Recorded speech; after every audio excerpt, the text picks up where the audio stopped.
Ayan, magandang tanghali po sa ating lahat, no. Dumating na po yung kukulamber natin galing ng Camiguin Island. Ito nga sila ni Kuya. Isang 10-wheelers po.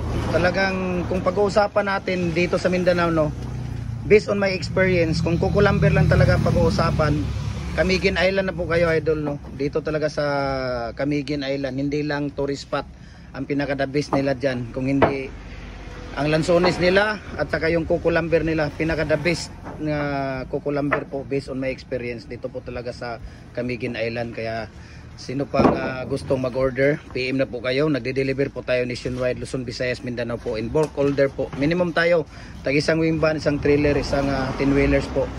Kaya sino pang hindi nakapag-follow ng ating Facebook page, follow na po kayo. Jim Hardware ang kukulamber, Balulang Brands, Jim Hardware ang kukulamber, Kanituan Brands, saka Jim Hardware ang kukulamber, Tambo Magasandig Brands, at saka yung ating Instagram account Felix_Pagikan 2000, at saka sa ating Facebook page, Facebook personal account Felix Tan Pagikan Jr., at saka ating YouTube channel Felix Tan Pagikan Jr. Ayan, so dito po sila ni Kuya, dito po sila dito po nila ina-arrange yung kukulamber natin. Ayan, kasalukuyang nagbababa pa po at nag-arrange po sila ng kukulamber natin. Kaya thank you so much at magandang salamat po sa inyong patuloy na pagsuporta sa atin. Ayan, thank you, bye bye.